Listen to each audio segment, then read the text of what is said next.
Brooke a déménagé en ville, depuis la campagne à la recherche d'une belle vie. Elle n'a jamais aimé la campagne et n'avait jamais l'intention d'être fermière ou laitière là-bas.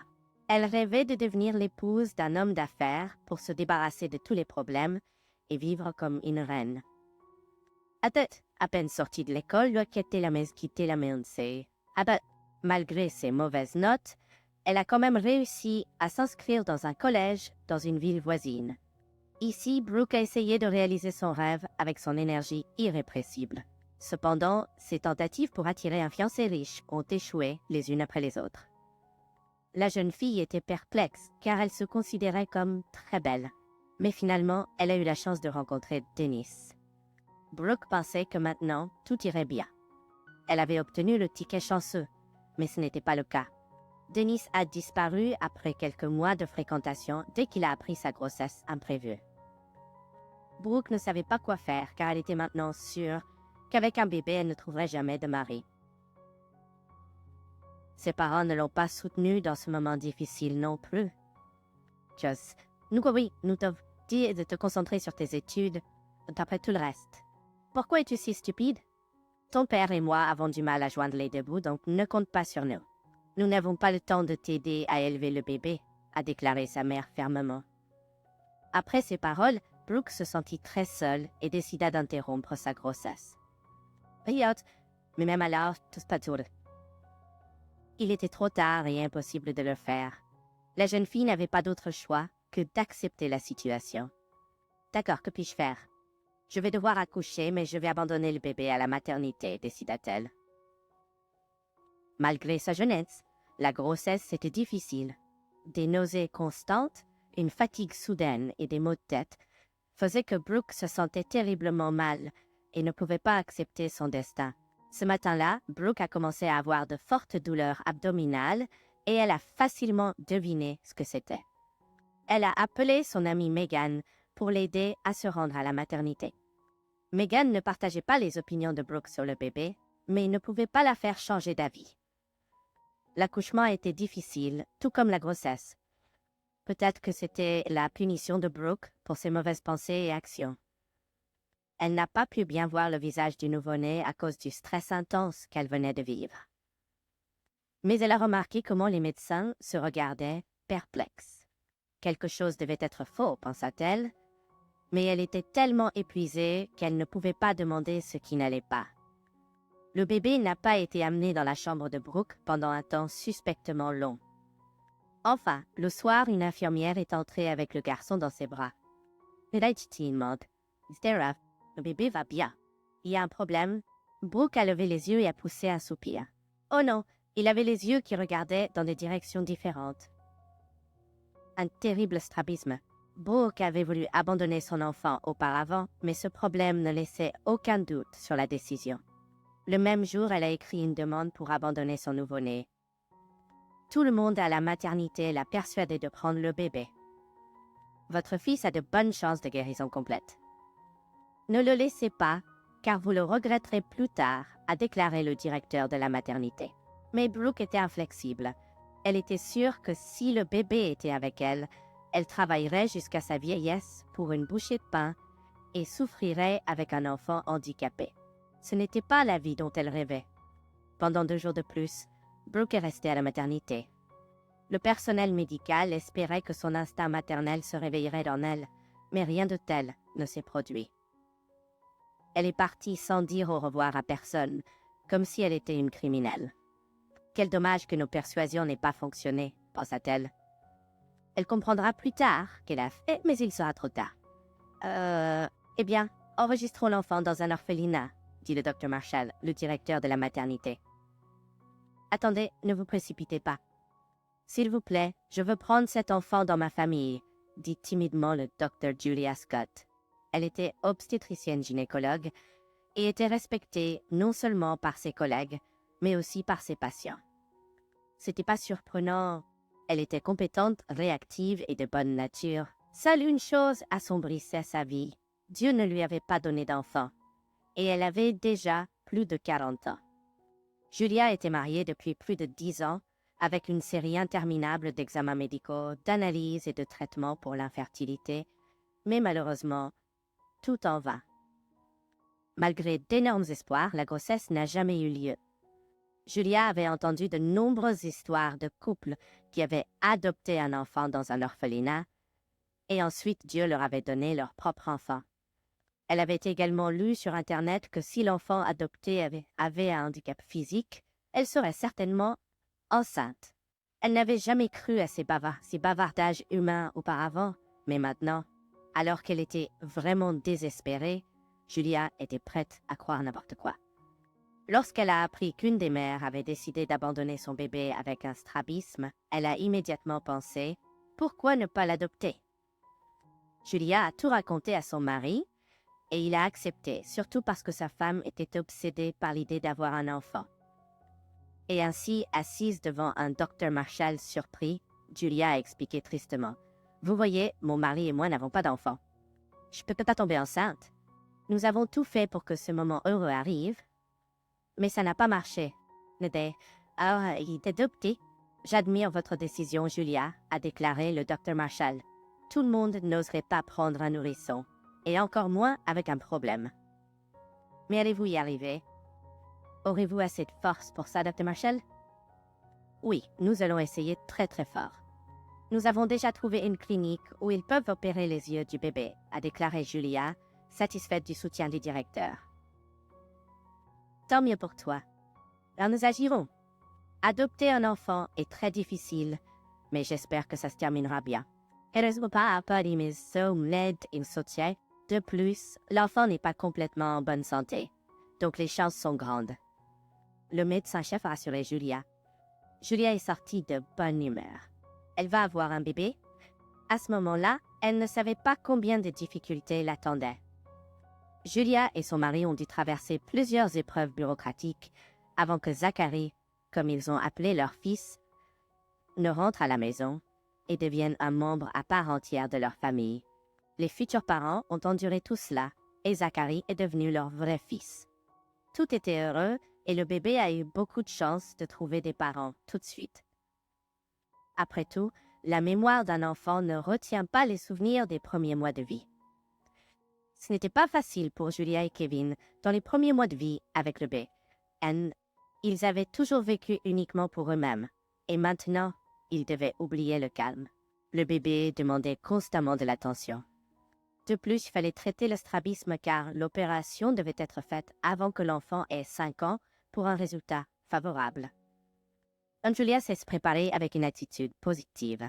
Après tout, d'autres familles s'en sortaient avec de petits-enfants et étaient heureuses. Mais bientôt, elle a senti que Kevin commençait à sombrer dans la dépression. Il était toujours d'accord avec les décisions de sa femme, mais au fond de lui, il ne comprenait pas comment il pouvait ressentir de l'amour pour un enfant qui n'était pas le sien. Mais Julia était tellement désespérée d'avoir un enfant qu'il ferait n'importe quoi pour elle. « J'espère que tout ira bien, pensa Kevin. Cela s'est produit contre tous les diagnostics et pronostics des médecins, mais personne, ni Julia ni Kevin, n'a compris la chose la plus importante. On leur avait donné ce cadeau uniquement à cause de Zachary. Oui, le bonheur nouveau de Julia et Kevin a mis fin au bonheur du garçon. Tout a soudainement changé. Il a commencé à sentir que sa mère n'avait plus besoin de lui et son père s'énervait contre lui. Il a essayé de toutes ses forces de faire quelque chose de gentil pour sa maman. Il l'a constamment serrée dans ses bras, s'est assis sur ses genoux et Julia a commencé à s'éloigner de l'enfant. Kevin a arrêté de jouer avec lui et après un certain temps, il a complètement cessé de lui prêter attention. Julia était euphorique à l'idée d'être enceinte et d'avoir un bébé. Elle a bien sûr rempli ses obligations envers Zachary. Elle l'a nourri, l'a emmené dehors, l'a habillé, mais son amour avait disparu. Zachary était inquiet. Il a commencé à pleurer et à se mouiller beaucoup la nuit. Cela irritait Kevin et il a même grondé Zachary bruyamment. L'enfant ne comprenait pas pourquoi. Tout avait changé. Pourquoi sa mère ne l'aimait plus, mais seulement criait et son père ne lui prêtait pas d'attention. Et bientôt, pour la première fois, Kevin a laissé entendre à Julia que Zachary devrait retourner à l'orphelinat. Jour après jour, il a donné des dizaines d'arguments, mais le principal était qu'ils auraient leur propre enfant, désiré. Julia n'a pas argumenté avec son mari. Hélas, elle a réalisé seulement maintenant qu'elle aimait beaucoup plus l'enfant à naître que Zacharie. Une décision commune a été prise. Ils ont déposé papier pour annuler l'adoption. Ne comprenant rien, le petit garçon est assis sur une chaise dans une maison étrange où il avait été amené et derrière la porte fermée se déroulait le procès. Zacharie regardait autour de lui et jetait des regards aux étrangers qui passaient, et il lui jetait des regards compatissants de temps en temps. Ses parents ne sont pas sortis pendant longtemps. Zacharie a eu peur, et il a frissonné en entendant les portes claquer dans les pièces voisines. Après le procès, Kevin n'a même pas regardé dans la direction du bébé, et Julia est venue vers lui avec une femme inconnue et a dit « Zacharie, tu vas avec cette femme ». Sans se retourner, elle a rapidement suivi son mari. Zacharie, réalisant que ses parents partaient, a crié et a couru après eux. La femme a attrapé son bras et lui comprenant que quelque chose de terrible était arrivé, a commencé à la mordre, à la frapper et à se débattre. « Maman, maman, ne passe pas », il a crié. Mais Julia l'a pas entendu. Elle et son mari sont tranquillement montés dans la voiture et sont rentrés chez eux. Zacharie a été emmené dans une autre maison effrayante. Il est entré dans une grande pièce avec des enfants comme lui et a rapidement couru vers le coin. Il s'est assis, couvrant son petit visage de ses mains comme pour se protéger de tout. Zacharie imaginait qu'il s'endormirait, puis il ouvrirait les yeux et sa mère serait là à nouveau. Elle lui lirait une histoire et lui donnerait un baiser, et papa jouerait avec lui comme un cheval sur son dos. Mais bien sûr, le miracle ne s'est jamais produit. Les jours passaient, mais sa mère ne revenait jamais le chercher. Zacharie pleurait très souvent. Le petit garçon ne savait pas que dans une si courte vie, il avait déjà été trahi 2 fois. Il ne jouait jamais avec les autres enfants et mangeait très peu. Seule une tutrice âgée, Madame Morgan, a réussi à le persuader de manger. Elle avait tellement d'amour et de chaleur dans son cœur que Zacharie fondait simplement pendant son service. Madame Morgan le mettait sur ses genoux, le berçait et disait « Mon pauvre bébé, pourquoi es-tu puni comme ça? Mais Dieu voit tout. » Zacharie, bien sûr, ne comprenait pas. Je comprends ses lamentations, mais il ressentait généralement de la chaleur et du bien, et il s'endormait dans ses bras. Bientôt, Madame Morgan a découvert par hasard que la colère de Dieu s'était abattue sur Julia et son mari. Aussi soudainement que la nouvelle de sa grossesse l'avait fait une fois, l'accouchement a commencé beaucoup trop tôt et a été très difficile. Julia a donné naissance à un enfant mort-né. Juste à la maternité, elle a voulu se suicider avec des pilules, mais ils ont réussi à la sauver. Plus tard, elle s'est souvenue de Zacharie et a voulu le ramener, mais elle a été confrontée à un rejet brutal. Julie et Kevin n'ont pas pu surmonter ce qui s'était passé et ont commencé à boire, finissant par perdre leur emploi. Pour gagner leur vie, ils ont dû vendre leur appartement et déménager à la campagne, dans une vieille maison où les parents de Kevin vivaient autrefois. Oui, la justice a prévalu, mais c'était pas mieux pour le petit Zacharie. Madame Morgan, qui n'était pas indifférente à la douleur des enfants, a compris cela. Comme pour tous les enfants, la seule façon pour Zacharie d'avoir une vie heureuse était de trouver une nouvelle famille. Oui, il a été blessé. Ses sentiments ont été piétinés, mais Zacharie était fort. Il n'est pas devenu amer envers le monde entier et il était un fils aimant. La femme croyait sincèrement et priait chaque jour pour que Zacharie trouve des parents vraiment aimants. Et bientôt ses prières ont été exaucées. Un jour, Alice Smith est tombée sur la photo de Zacharie dans la base de données des enfants à adopter. L'expression triste sur le visage du garçon aux cheveux blonds et son regard adulte ont attiré son attention.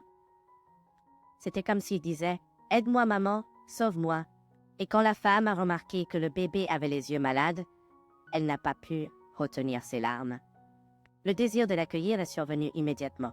Malgré le fait de vivre de l'autre côté du pays et d'avoir 2 filles avec son mari, Alice n'a pas douté que Zacharie serait leur fils tant attendu. Le soir, elle a tout raconté à son mari Edward. « Faisons de la vie de ce bébé une vie joyeuse, heureuse et gentille.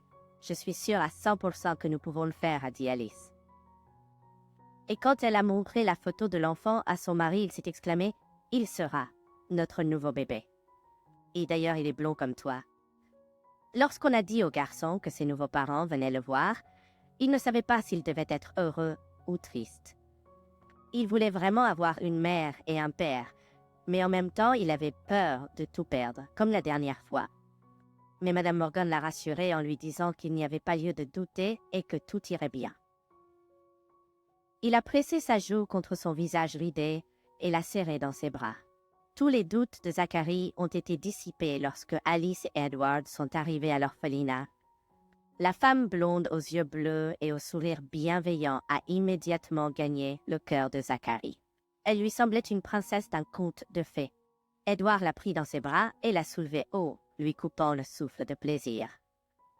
Zacharie a tout de suite ressenti leur chaleur et leur attention. Assoiffé d'amour et de tendresse, il a tendu les bras vers eux, espérant que le beau conte de fées ne se terminerait jamais. Second, Alice est partie, Madame Morgan Margay a qui reviendrait sûrement pour lui. Et c'est ce qu'ils ont fait.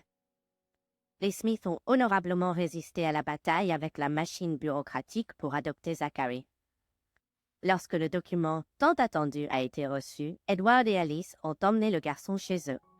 Maintenant, Zacharie vivait au bord de la mer, avait 2 petites sœurs et un grand chien aux yeux bienveillants. Grâce à la tendresse et aux soins de ses proches, Zacharie ne s'est jamais senti étranger ou rejeté à nouveau dans sa vie.